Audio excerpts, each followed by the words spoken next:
자, 안녕하세요. 예, 안녕하세요. 이렇게 무더운데 이렇게 많이들 와주셔서 대단히 감사합니다. 저는 사실 중국 불교를 한다고 제가 했어요. 근데 원래는 인도 불교 쪽이 더 재미있을 수도 있는데 중국 불교 얘기를 왜 하게 됐냐면 제가 사실 뭐 강사를 한번 이렇게 추천을 했는데 중국 불교가 좀 어려웠었다는 거예요. 그래서 중국 불교가 왜 어려워? 이렇게 해서 제가 쉽게 해줄게 라고 하는 데서 시작된 시작이 그렇게 된 거예요. 본 내용으로 들어가 볼게요. 달마가 동쪽으로 간 까닭은 혹시 그런 영화 아세요? 예전에 진짜 옛날에 있었던 그런 영화예요. 벌써 그게 89년도 영화입니다. 그래서 89년도에 달마가 동쪽으로 간 까닭, 그 영화가 상도 받고 그 당시에는 상당히 좀 뭔가 인지도가 좀 있었어요. 그런데 그게 제가 그 영화를 나중에 보려고 시도했다가 너무너무 재미없어가지고 사실 보다가 접은 영화입니다. 그런데 그 영화에서 왜 달마는 동쪽으로 갔을까에 대한 이야기들을 하고 그때 상당히 그게 회자됐었어요. 그런 거 혹시 기억하세요? 왜 하필 달마는 동쪽으로 갔을까에 대한 이야기들? 사실 서쪽으로 갈 수도 있잖아요. 그 영화 알기는 아세요? 그 영화가 89년작이거든요. 그러니까 그 영화를 알면 이미 다 오래된 사람들이에요. 모르면 행복한 겁니다. 모르면 굉장히 행복한 거고 알면 조금 그래서 그 영화 때문에 사실 영사남 들어보셨어요? 그 봉정사에 거기도 이제 되게 유명해지고 그 당시에 그랬었어요. 이번에 봉정암 이래가지고 한국의 산사 이래서 유네스코도 들어갔죠. 유네스코 문화유산도 들어갔죠. 근데 달마가 왜 하필 동쪽으로 갔을까요? 서쪽으로는 왜 안 갔을까요? 유럽 쪽으로 갔으면 대박이었지 않았을까요? 어때요?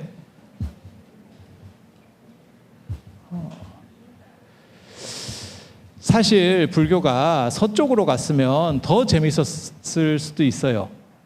근데 왜 하필 불교는 동쪽으로 갔을까? 인도하고 중국은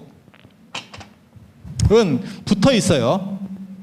붙어 있어요. 그런데 여기에 히말라야가 있으면서 서로 왔다 갔다 할 수 없도록 돼 있습니다. 그래서 실크로드를 타고 이렇게 돌아갈 수밖에 없는 구조죠. 근데 인도는 전통적으로 서쪽으로 무역을 합니다. 서쪽으로. 그래서 이렇게 돼 있고, 그리고 현재도 인도는 이쪽이 더 발전해 있죠.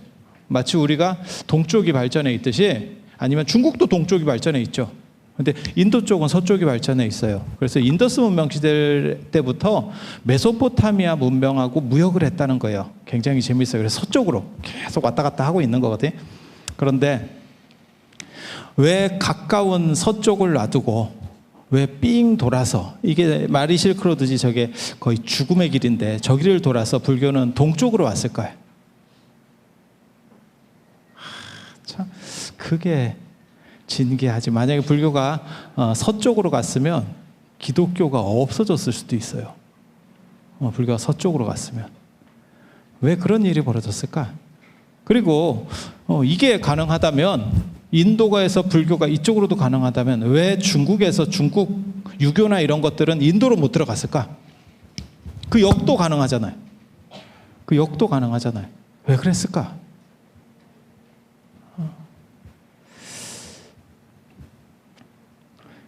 그 답은 뭐냐면 그 당시 로마가 막았어요. 그러니까 히랍 쪽은 문화가 번성했기 때문에 문화적 장벽 때문에 인도나 히랍이나 문화가 비슷해요. 수준이. 그러니까 이쪽으로 들어갈 수가 없었던 거예요. 그리고 중국은 당시에 인도보다 문화가 떨어졌습니다. 아쇼카 왕이 불교를 전파할 때는 놀랍게도 로마에도 불교민들하고 사신을 보냈어요. 로마 쪽으로도 보냈는데 실제로는 로마 쪽에 들어가는 것들은 사신만 갔지, 전법사들만 갔지 흔적이 안 남았어요. 그 얘기는 뭐냐면 문화력이 높기 때문에 튕겨내는 겁니다. 그러면 인도로는 중국으로는 어떻게 올 수 있었을까? 중국이 우리가 생각할 때는 문화가 굉장히 높다라고 생각하는데 실제로 중국이 문화가 높아지는 거는 나중에 수나라 당나라 때부터 시작이 돼요. 그리고 그거 불교가 당시에 지배 이데올로기로 올라가면서부터 중국이 발전하지, 그전에는 사실 중국이 그렇게 대단하지 않아요. 그러니까 인도나 로마보다 떨어집니다. 그래서 우리가 이제 착각하는 것 중에 하나가 우리가 조선시대를 거치면서 중국을 너무 크게 보는 거예요. 그래서 중국은 원래 전통적으로 전 세계 최강이었어 라고 생각할지 모르지만 사실 그건 착각이고 수나라 당나라 때가 돼야 중국이 전 세계 최강국으로 올라오고요. 그전에는 인도나 로마보다 못합니다. 그래서 인도 것도 중국으로 들어왔고 로마 것도 중국으로 들어와요. 그 대표적인 게 뭐가 있냐면 불교에서 말하는 보상화문이나 당초문, 쉽게 말해서 아라베스크 같은 겁니다. 아라베스크, 이렇게 풀무늬들. 그리고 12지라고 하는 것도 실제로는 아랍 쪽에서 들어오는 거예요. 아랍 쪽 문화입니다. 그러니까 우리가 쉽게 생각할 때 12지, 띠 이런 것들은 다 중국 거 아닙니까? 아닙니다. 중국 거 아닙니다. 그래서 제가 책에 그런 얘기도 쓰는데 12지 중에서 띠하고 글자가 일치하는 거는 뱀밖에 없습니다. 자에는 쥐라는 뜻이었고, 쥐는 서생원 이렇게 하잖아요. 그래서 쥐서자를 쓰거든요. 그 다음에 소도 마찬가지죠. 소축자를 쓰는 게 아니고 소우를 쓰는 거죠. 그래서 우리가 우유 이러지 축유 이렇게는 안 하잖아요. 호랑이도 마찬가지예요. 범호 뭐지 인자를 쓰진 않는다고요. 그런 식으로 쭉 가보세요. 맞는 글자가 없습니다. 맞는 글자가 없습니다. 용도 우리는 용용자를 쓰지 진자를 쓰고 용이다라고 읽지는 않거든요. 그래서 하나도 안 맞아요. 맞는 거는 뱀사자 하나입니다. 그 외에는 전부 뜻이 안 맞아요. 그 이유는 외부에서 들어온 거라서 그래요. 외부에서 들어온 거라서. 그래서 중국 문화라고 생각하는 것도 실제로는 외부에서 많이 들어와요. 그래서 상식적인 거 한 가지 말씀드리면, 우리가 사주보고 이런 거 있잖아요. 그거 당나라 때 만들어지는 겁니다. 그전에는 뚜렷하지 않아요. 그래서 점성술이라는 표현을 쓰잖아요. 그래서 별성자를 쓰는 게 저 아랍 사람이나 이런 사람들은 별을 보면서 대상 이동을 하기 때문에 그래요. 대상들은 별을 보면서 길을 찾아서 이동을 하거든요. 그래서 그런 문화들이 남아있는 겁니다. 자, 인도에서 중국으로 불교가 넘어가는 이유는 문화적으로 중국이 인도보다 못했기 때문에, 그리고 실제로 당나라 때는 문화가 융성해지면서 중국이 융성해지면서 인도로 도교를 수출하려고 했었던 일이 있습니다. 현장 스님 기록에 보면 뭐라고 나오냐면, 그때 번역을 해서 노자의 도덕경을 번역해서 인도에 수출했다라는 기록이 나옵니다. 그렇지만 인도에서는 그걸 받아들이지 않아요. 그래서 이걸 문화권적 장벽이라고 하는 겁니다. 문화권적 장벽, 그것을 넘어설 수 있느냐 없느냐의 문제예요. 그리고 그거는 경제력하고만 꼭 관련된 것도 아니에요. 그러니까 뭘 생각하시면 되냐면, 인도는 영국에 200년 동안 지배를 받았잖아요. 그런데 영국 성공회는 거의 없습니다. 그리고 아시다시피 헐리우드 영화도 못 들어갔고, 코카콜라도 제대로 힘을 못 쓰고, 스타벅스도 힘을 못 쓰고. 되게 재밌지 않아요? 우리가 일본에 200년 지배를 받았다고 생각을 한번 해보세요. 일본 문화의 잔재가 엄청 많이 남지 않았을까요? 그게 문화권적 장벽이라고 하는 거예요. 문화권적 장벽. 그래서 중국 거는 인도로 제대로 들어간 게 없어요. 그런데 인도 거는 중국으로 넘어온 게 있고, 그 중에서 가장 대표적인 게 불교입니다. 물론 동아시아로 넘어오면서 불교도 많이 바뀌어요. 그 가장 대표적인 게, 부처님 얼굴을 보면 알 수 있죠. 인도 사람 아니잖아요. 불상을 보면 그런 생각 안 들어요? 인도에 저런 사람이 있을까? 인도 사람 아니죠. 동아시아 사람이죠. 그래서 바뀌는 부분도 있어요. 하지만 어깨를 들이낸다거나, 안 그러면 불상에서 보이는 머리가 파마머리라거나 그런 것들은 전부 다 인도 거예요. 인도에서부터 유래한 것들. 그래서 인도적인 것들을 기반으로 해서 동아시아로 들어오면서 바뀌는구나 라는 걸 알 수 있어요. 그래서 동쪽으로 이제 불교가 옮겨오기 시작하는데, 그렇게 옮겨오는 첫 시발점이 언제냐면 AD 67년 후한 명제 때예요. 67년 한나라가 이제 전한, 항고주 유방에 전나라가 전한이 있고, 그 다음에 이제 그 전한이 중간에 잠깐 외척에 의해서 몰락합니다. 그걸 왕망의 신나라라고 합니다. 신나라. 그리고 그게 다시 뒤집어지면서 후한 유수에 의해서 후한이라고 하는 나라가 들어서죠. 그래서 한나라는 중간이 끊어져서 전한, 후한. 그래서 전한, 신나라, 후한. 앞에 한나라가 있으니까 후한이라고 하는 거예요. 이름을 신나라라고 짓고 싶을까 싶은 생각도 들죠. 무슨 레코드 가게 이름도 아니고. 자, 가보십시다. AD 67년에 후한 명제라고 하는 사람이 꿈을 꿨대. 하루는 꿈을 꿨대. 그랬더니 금빛 나는 사람이 하늘에서 막 내려오는데, 왕궁의 대전 앞마당으로다가 이렇게 막 빛을 발하면서 내려온대. 그래서 그 꿈을 딱 꾸고 나서 이게 뭐지? 이렇게 해서 주변에 점 보는 사람들한테 물어봤다는 거예요. 예전에는, 참고로 말씀드리면 예전에는 점이 과학입니다. 침대만 과학이 아니고요, 점도 과학이에요. 점이 진짜 대단한 과학이었어요. 그래서 진시황이 분석행위할 때 점은 과학서로 분류돼서 없어지지 않았습니다. 농사, 과학, 뭐 이런 것들, 역법 이런 것들은 없애지 못했거든요. 그건 실생활에 필요하다고 봤기 때문에. 그래서 지금하고는 생각이 완전히 달라요. 그래서 내 꿈에 이런 게 나타났는데 이게 뭐야? 이랬더니 그 점 보는 사람이 옆에서 뭐라고 얘기하냐면 서쪽에 불교가 있는데 그 불교가 우리나라로 전래할 것 같습니다. 이렇게 했대. 이미 불교를 알고 있는 거예요, 그 사람은. 단지 이제 깊이 침투해 오지 못한 거죠. 그러니까 임금이 뭘 물어보냐면, 야, 그게 우리나라에 들어오면 이익이 될까? 국가 발전에 도움이 될까? 딱 임금 같은 사고를 하는 거죠.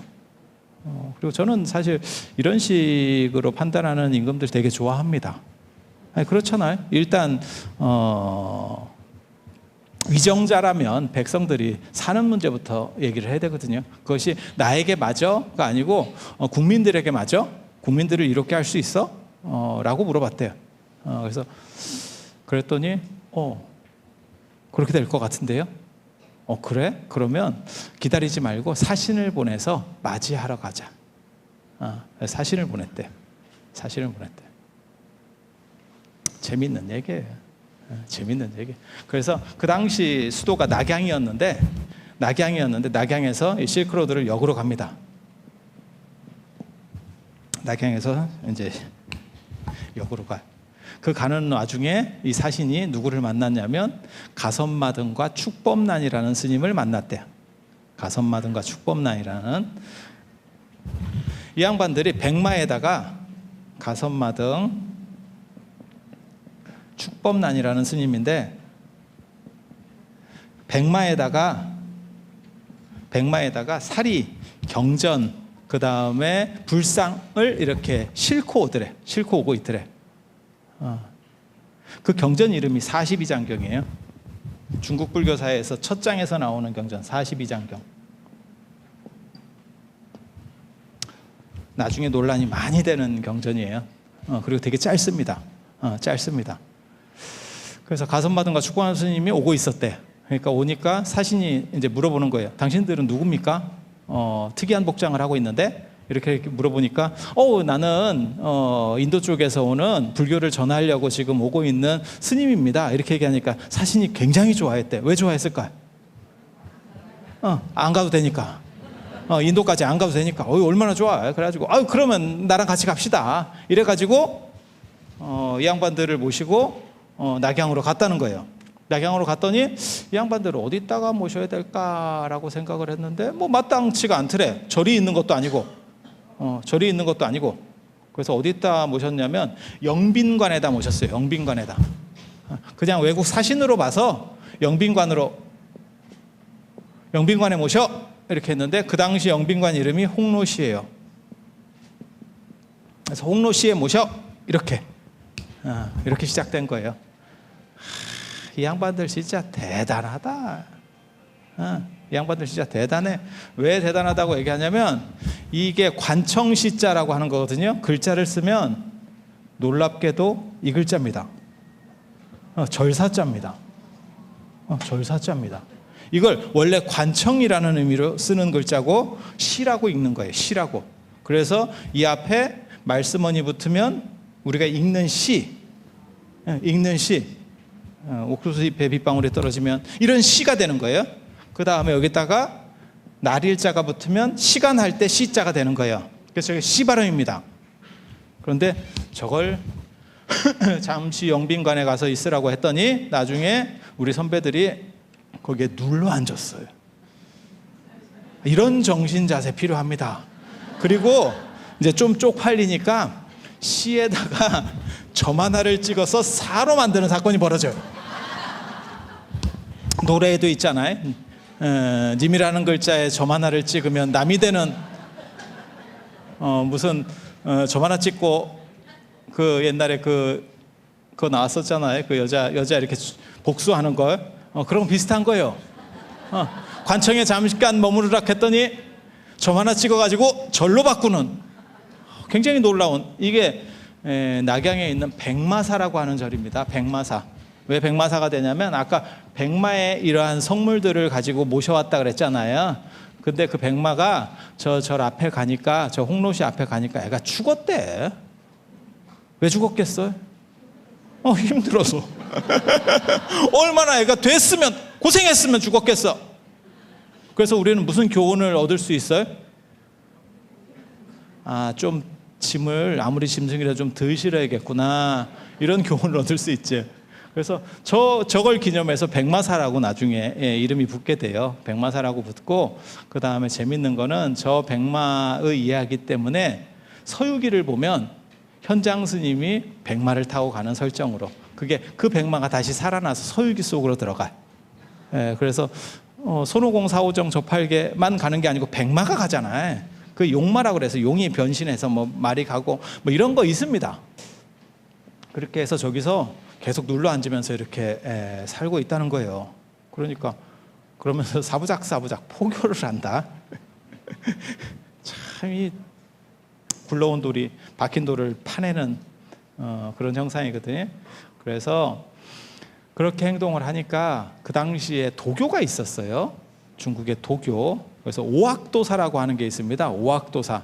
오학이 뭐냐면 동쪽에 태산, 서쪽에 화산, 남쪽에 항산, 남쪽에 형산, 북쪽에 항산, 중앙에 숭산 이렇게 해서 중국을 대표하는 큰 산 5개가 있어요. 여기에 다 도사들이 살고 있었는데 도사들이 보니까 이게 분위기가 좀 찝찝하대요. 그래서 와서 얘기를 하는 거예요. 황제한테. 이건 안 됩니다. 쟤네를 내치십시오. 이렇게. 그러니까 뭐 그렇게 되겠어요? 그래서 나중에 뭐라고 얘기하냐면 누구가 더 센지를 우리 경쟁을 합시다.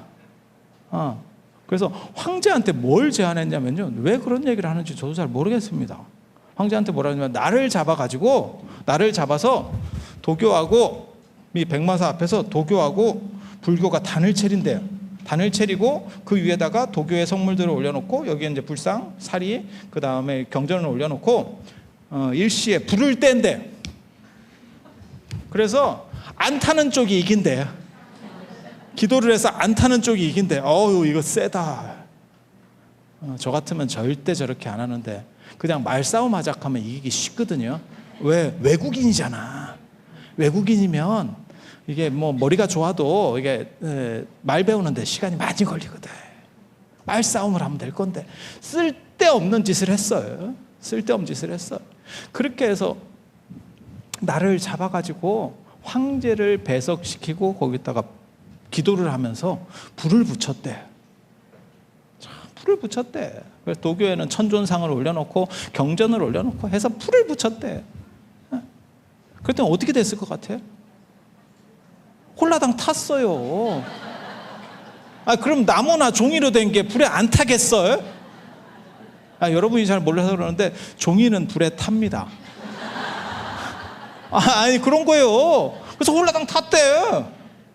그리고 불교도 불을 붙였는데, 같이 붙였는데, 이게 신기한 게 나온 거예요. 그게 뭐가 나오냐면 사리가 있었던 거야. 이 사리가 문제를 일으켜요. 사리가 빛을 발하면서 불 기운을 눌렀대. 그래서 불교 경전은 불이 이렇게 불길이 오면 누렇게 애가 뜨기만 했지 더 이상 타지를 못했대. 그래서 도교 경전은 시커멓게 타고 불교 경전은 누렇게 들떴대. 들떴대. 그래서 지금까지도 불교 경전은 노란색을 쓰고 도교에서는 까만색을 쓴다는 거예요, 표지를. 진짜. 절에서 의식집 이런 거 볼 때 혹시 표지 노랗게 쓰는 거 못 보셨어요? 그게 그런 이유예요. 그게 그런 이유. 여기서 시작된다는 거예요. 그렇게 했더니 도사들이 쪽팔리다는 거예요. 시샘말로 창피해 이제. 그래서 세 종류의 사람이 있었대. 의기가 있는 사람은 거기 비숙제 같은 사람이 있어요. 자살을 했대. 나는 인정할 수 없다. 자살하는 거예요. 멋있지 않아요? 저는 개인적으로 이런 사람 좋아합니다. 옳든 그르든 간에 자기 소신에 목숨을 걸 정도의 사람이면 충분히 나름의 가치는 있어요. 그리고 또 한 종류의 사람은 우리가 능력이 부족한갑다. 그래서 산에 들어가서 찌그러졌대. 뭘 어떻게 하겠어요. 그리고 또 한 종류의 사람은 저쪽이 센갑다. 그래서 불교로 전향했대. 그래서 세 종류가 있다는 거예요. 이렇게 해서 시작된 게 백마사예요. 본격적으로 가동된 게 백마사고, 이렇게 관청으로 들어갔기 때문에 오늘날도 절에서는 종이나 북 같은 거를 칩니다. 그 종이나 북은 원래 황제나 임금의 권위를 상징하는 거예요. 황제나 임금의 권위. 우리도 그런 거 있잖아요. 우리나라에서 가장 대표적으로 치는 종, 보신각종. 그리고 예전에는 성문을 열고 닫을 때 종과 북을 쳐서 성문을 열고 닫고를 해요. 그게 지금 사찰에서 예불 하는 거하고 거의 비슷하다고 생각하시면 돼요. 그래서 제가 그런 얘기 하는데, 전에 이 보신각에 원래 무슨 종이 매달려 있었는지 아세요? 원각사 종이 매달려 있었어요. 전두환 대통령 때 얘기예요. 전두환 대통령 다 아시죠? 다 오래된 사람들. 뭐. 그렇게 해서 원래 원각사 종이 매달려 있었고, 그게 보물 2호였는데 나중에 이제 전두환 대통령 때 저게 오래된 보물이고, 그러니까 저 종을 박물관으로 옮기고 새로운 종을 만들자라고 했었고, 그걸 이제 주도했던 사람들 중에 기독교인들이 있어요. 왜 불교종을 제하의 종으로 치느냐라고 하는 걸 이제 문제로 걸었던 거예요. 그런데 흥미로운 거는 오늘날까지도 33번 친다는 거. 제하의 종 33번 치는 거 아시죠? 이게 부처님이 도리천이 33이라는 뜻입니다. 부처님을 모시는 곳이 도리천 위라고 생각을 해요, 불교에서는. 그래서 그걸 수미단이라고 하고, 도리천이 수미산 꼭대기를 도리천이라고 하거든요. 그래서 그 부처님을 상징하는 게 33번 종을 치는 거예요. 사찰에서도 33번 종을 칩니다. 그래서 부처님을 모시는 법식은 그대로 있고 종만 바뀐. 그래서 제가 그런 얘기 하거든요. 기독교인들이 생각하는 게 저 정도에서 끝난다. 언제나 쉽게 말해서 종만 바꾸면 된다고 생각했지만, 그 안에 우리가 또 다른 걸, 우리 선배들이 또 다른 걸 넣어놨던 거야. 딱 심어놓은 거 바꾸기 어렵게. 아무튼 옛날에 우리 선배들 대단한 사람 많습니다. 오늘날도 저 백마사에 가면 가성마등과 축법란에 무덤이 있습니다. 그 당시는 화장할 때가 아니에요. 그래서 무덤이 있어요, 무덤이. 그래서 이 백마사라고 하는 게 중국 최초의 절이고, 그렇지만 불교가 이때부터 활성화되느냐? 그렇지는 않습니다. 불교가 중국에서 본격적으로 움직이기 시작하는 거는, 우리도 마찬가지예요. 지금 현대사회에서 가장 크게 늘어나는 종교 뭔지 아세요? 기독교 아닙니다. 기독교 아닙니다. 제일 크게 늘어나는 종교, 한국 사회에서 이슬람입니다. 이슬람이 아주 큰 폭으로 늘어나고 있어요. 우리가 잘 못 느껴서 그래요. 왜냐하면 공단이나 이런 쪽에 이슬람 쪽에서 들어오는, 이슬람 문화권에서 들어오는 노동자들이 있어요. 그런 분들이 우리나라에 정착하거든요. 그러니까 도시에 살면 그걸 잘 몰라요. 근데 공단 쪽에 가면 그렇게 외국인 노동자들이 많이 있습니다. 뭔 뜻인지 아시죠? 중국도 마찬가지예요. 불교도 처음에 힘을 썼느냐? 안 썼어요. 저거는 그냥 불교가 들어갔다는 내용들이지, 불교가 표면화되는 거는 그거보다 훨씬 뒤의 얘기입니다. 언제 표면화되냐면 후한이 몰락하고 그 뒤에 들어서는 시대가 삼국시대입니다. 우리나라 사람들이 어떻게 보면 중국 역사 중에서 제일 잘하는 게 저 삼국시대. 삼국지라고 하는 거를 이렇게 조금씩 다 안 읽어본 사람이 별로 없잖아요. 전지를 다 읽는다는 건 굉장히 어려운 얘기고, 그것도 참 진기하지. 참 진기해. 서울대 그 사학과의 박한재 선생이라고 하는 사람이 있는데, 그 양반이 저 삼국시대 전문가예요. 그런데 자기는 책을 쓰면 안 팔리고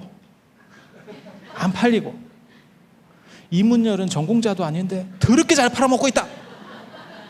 인세만 수백억을 번 것 같다. 이렇게. 근데 희한하게도 우리나라에서는 뭐 남자면 삼국지를 3번을 읽어야 된다, 뭐 이런 쓸데없는 속설이 있어요. 남의 나라 소설책을 3번씩 읽으라고 하는 건요, 굉장히 특이한 문화입니다. 그게 중국에 어떻게 보면 약간 종속돼 있었던 그런 시대적 한계, 그다음 슬픈 현실이에요. 아마 지금 애들한테는 전혀 먹히지도 않을 것 같은. 덕분에 되게 재밌죠.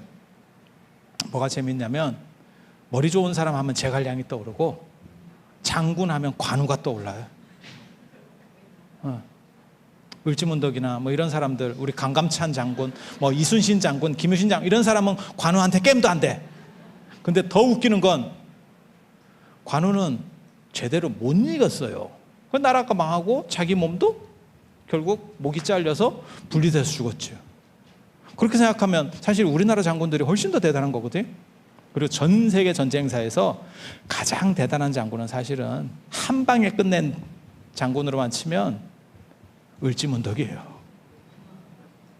그때 100만 그 이상 동원됐습니다. 거의 200만이 동원됐어요. 근데 그걸 한 칼에 끝내버린 거예요. 참 대단한 거거든요. 근데 우리는 을지문덕, 뭐 살수대첩 이렇게만 기억하지, 장군 하면 떠오르는 건 내나 관우요. 삼국지에서 이렇게 세뇌된 어떤 문화 때문에 그래요. 그리고 대부분 삼국지는 사실은 사기입니다. 사기입니다.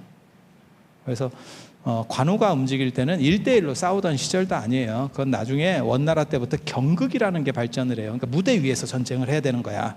무대 위에서. 그러다 보니까 1대1 전쟁신으로다가 바뀌는 거예요. 그래서 우리가 알듯이 관우가 그렇게 막 앞에 나가서 싸우고 막 이렇게 했었던 거는 역사적으로는 거의 희박한 얘기입니다.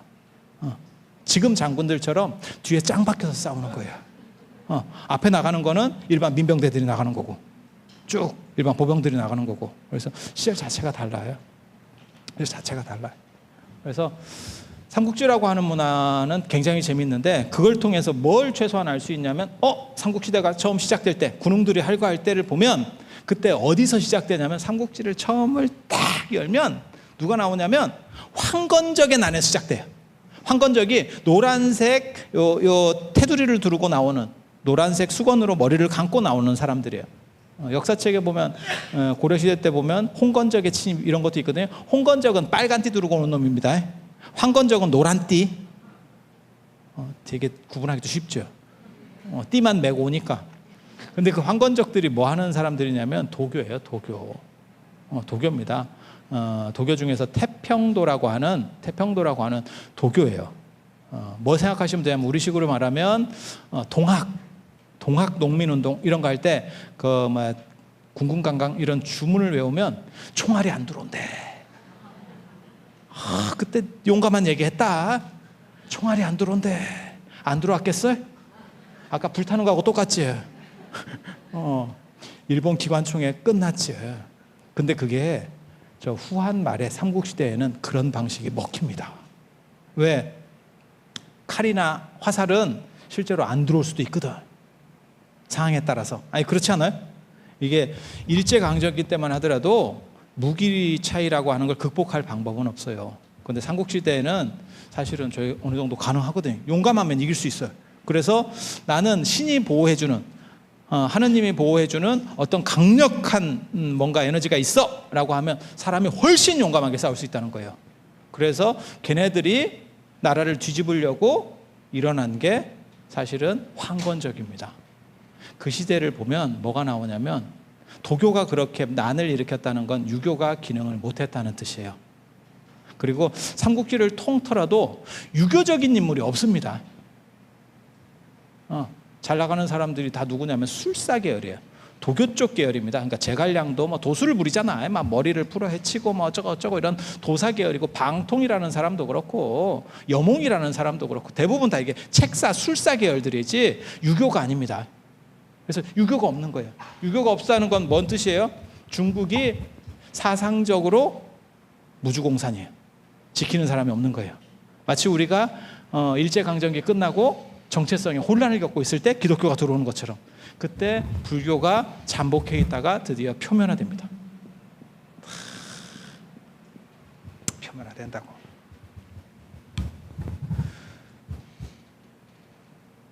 그 시절에 삼국지 맨 마지막에 읽으면 삼국통일 누가 하죠? 누가 할까요? 그거 아세요 혹시? 삼국지가 우리는 조조 중심으로 보잖아요. 그게 주자적 사고예요. 주희라고 하는 사람이 그런 생각을 하는 거예요. 원래 정통은 위나라 유비 중심으로 보잖아요. 위나라 조조가 정통이고, 우리가 삼국지에서 볼 때는 총나라 유비를 보잖아요. 이건 주자식 사고입니다. 원래 중국 역사책에 의하면 이 사고가 맞죠. 왜냐하면 이긴 사람을 중심으로 보는 거예요. 이긴 사람을 중심으로. 그래서 사마강의 자치통감이라고 하는 북송시대 때 사마강이 쓴 자치통감을 보면 이쪽으로 돼 있어요. 그거를 주자가 아니다, 이긴 사람 중심이 아니고 의로운 사람 중심으로 바꿔야 된다라고 해서 통감 강목이라는 글을 쓰면서 총나라 유비 중심으로 바꿔놓습니다. 그리고 그게 소설의 기본 베이스가 돼요. 그래서 우리가 삼국지를 읽으면 유비 중심으로 사고를 하는 거예요. 그렇지만 결국 이긴 건 조조예요. 그리고 왜 조조가 이길 수밖에 없느냐? 제가 늘상 하는 얘기가 있어요. 그 당시 총나라는 아무리 전쟁을 잘해도 조조를 이길 수 없어. 인구 비율이 완전히 달라요. 그러니까 면적만 보면 별로 차이가 안 나는 것 같은데 실제로 인구 밀도에서는 엄청난 차이가 나거든요. 그래서 이길 수가 없어요. 뭐가 똑같은 거냐면 경상도가 분열되기 전에는 전라도가 표로 못 이기는 거하고 비슷한 거예요. 뭔 뜻인지 아시겠어요? 그런 거랑 비슷한 거예요. 뭐 지역 감정을 유발하고 이러려고 하는 건 아니에요. 인구 자체가 다르다는 걸 얘기하는 거예요. 인구 자체가 다르다는 걸 얘기하는 거예요. 그래서 이런 상황에서 조조가 결국 나중에 어느 정도 판을 이렇게 아미고, 그런데 저게 조비라고 하는 그 다음 때에서 누구한테 넘어가냐면 사마씨한테 넘어갑니다. 사마염이라고 하는 사람이 나오고, 이런 역사 얘기하니까 또 굉장히 힘들어하시는 분들이 있는데 그렇게 어려운 얘기하는 거 아닙니다. 그렇게 어려운 얘기하는 거 아닙니다. 그래서 사마염이라고 하는 사람, 사마소에 의해서 진나라가 만들어져요. 삼진의 진나라. 그래서 이때부터 어떤 나라가 생기냐면 위진 남북조 시대. 이 조조의 위나라부터 사마염의 진나라에서 시작되는 위진 남북조 시대. 그래서 북쪽에는 이제 만리장성 밖에 있는 오랑캐들이 내려오고, 남쪽에는 한족들이 도망가서 사는 위진 남북조 시대. 그래서 북쪽을 그 당시에 뭐라고 얘기하냐면 5호 16국 시대라고 해요. 이제 좀 지나면 5호 16국 시대. 선비흉노 갈저강이라고 하는 5개 오랑캐들이 밖에 있다가 만리장성 밖에서 남하에서 여기서 16개 나라를 세워요. 그래서 그걸 5호 16국 시대라고 하고, 남쪽에는 송건의 오나라부터 해서 동진, 송제, 양진 해서 6조 시대라고 하는 게 열립니다. 그걸 합친 게 위진 남북조 시대예요. 남조하고 북조. 복잡할 필요 없습니다. 이걸 외울 필요도 없고 아무 필요도 없어. 단 얘네가 혼란스러웠기 때문에 불교가 움직일 수 있었다. 그 얘기를 해주고 싶은 거예요. 그 얘기를 해주고 싶은 거예요. 그래서 불교는 어떻게 중국을 정복했는가? 진짜 특기할 만한 사건입니다. 전 세계에 세계 종교가 3개가 있어요. 유명한 세계 종교가 3개가 있어요. 그게 기독교, 그 다음에 이슬람교, 불교거든요.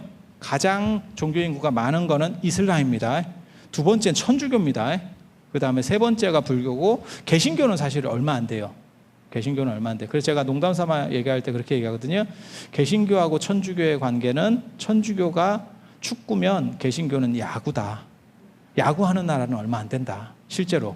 우리가 마치 개신교가 많으니까 전 세계적으로 개신교를 믿나? 이렇게 생각하지만 유럽에 가봐. 개신교 교회가 얼마나 있어요? 거의 없어요. 거의 없어요. 남미에 있겠어요? 없어. 그래서 그런 거하고는 약간 다릅니다.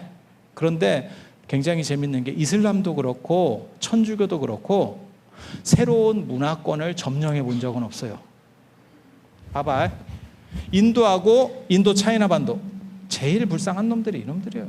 왜? 자기네는 이름도 없어. 인도하고 중국의 사이에 있다 그래서 인도 차이나 반도요. 인도하고 중국 사이의 반도 이렇게. 여기는 인도 문화권이에요. 인도 문화권에 천주교가 들어가요? 못 들어가요. 이슬람이 들어가요? 못 들어가요. 이슬람이 다 밀려나고 결국은 이렇게 됐다고. 방글라데시하고 파키스탄하고 파키스탄, 방글라데시 이렇게 되거든요. 못 들어가. 전 세계에서 잘 나가는 문화권, 전통적으로 있었던 문화권 중에서 기독교나 이슬람이 들어간 데는 없습니다. 다 무주공산으로 들어간 거예요. 그러니까 아메리카 대륙, 그 다음에 오세아니아 대륙, 아프리카 대륙 이런 데는 특별한 문화가 이렇게 딱 융성한 게 없어요. 그런 데는 들어갔어요. 하지만 기층에 강력한, 예를 들어서 중국에 기독교나 이슬람은 왜 못 들어갔을까요? 막았을까, 중국에서?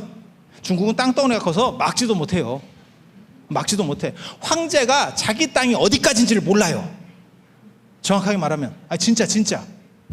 그래서 막을 수도 없어. 그런데 걔네는 왜 못 들어갔을까요? 문화권적 장벽에 걸린 거예요. 그러니까 불교만 특이하게도 인도 문화권에서 출발해서 중국 문화권을 장악한 그러한 종교예요. 그래서 아주 특징적입니다.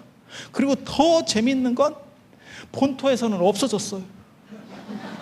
이게 뭐래? 이사 가가지고 또 안방은 뺏겼어요. 남의 안방을 차지하고 자기네 안방은 또 뺏겨요. 이게 굉장히 특이합니다. 그래서 불교를 이해하는 데 있어서 어떤 특징적인 부분들이 있어요. 그리고 그게 굉장히 놀라운 게 불교는 중국에서 시작돼서 결국 인도에서 시작돼서 중국에서 꽃이 피었다는 거. 그리고 이렇게 꽃피게 되는 사연에는 바로 이 위진남북조 시대가 있다. 그 위진남북조하고 관련된 이야기들을 이제 본격적으로 불교가 움직이는 이야기들을 해줄 거예요. 그 얘기는 잠깐 쉬다가 계속 이어서 할 수 있도록 그렇게 하겠습니다. 예, 강의를 해주신 교육부장 선생님께 다시 한번 큰 박수 부탁드리고요.